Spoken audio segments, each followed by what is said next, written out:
Hello बच्चों, let's read this question. This question says that match the columns and choose the correct option. तो basically इस question में हमें दो column given है, कॉलम 1 एंड कॉलम 2, और हमें कॉलम 1 के ऑप्शंस को मैच करना है with the most appropriate option given in the column number 2.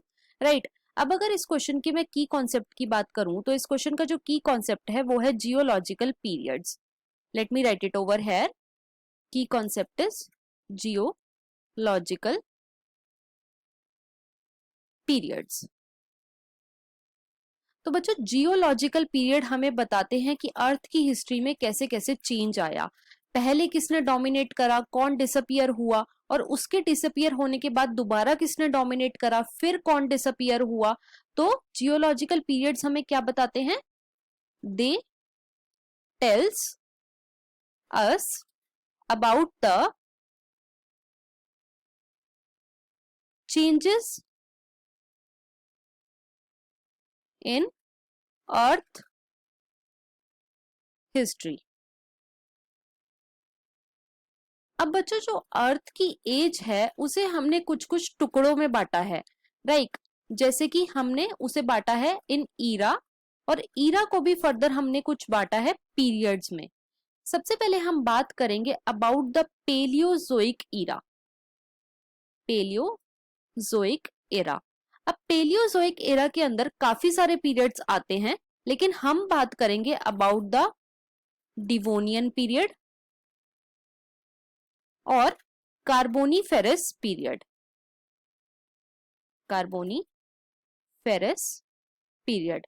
अब जो डिवोनियन पीरियड है इसे बच्चों हम एज ऑफ फिशेस भी बोलते हैं.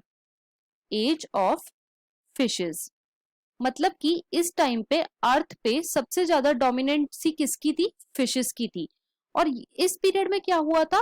ओरिजिन हो गया था एम्फीबियंस का.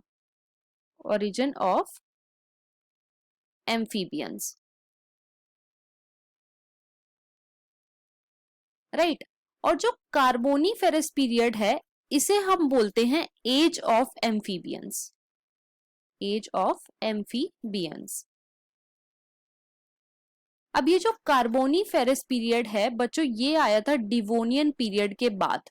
राइट. इसे हम क्या बोलते हैं? इसे हम एज ऑफ एम्फीबियन बोलते हैं. और यहाँ पे ओरिजिन हो गया था रेप्टाइल्स का.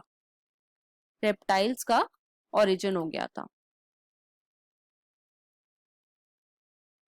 मतलब कि उस टाइम पे अर्थ पे डोमिनेंट तो एम्फीबियंस थे, लेकिन जो रेप्टाइल्स हैं जो कि एम्फीबियन से ही इवॉल्व हुए हैं वो यहाँ पे ओरिजिनेट कर गए थे. राइट. नेक्स्ट हम पढ़ेंगे about the Mesozoic era. Mesozoic era. Mesozoic era में 3 पीरियड्स आते हैं, ट्रायसिक, जोरासिक और क्रिटेशियस. अब बच्चों जो जोरासिक पीरियड था ये क्या था? ये था एज ऑफ डायनासोर.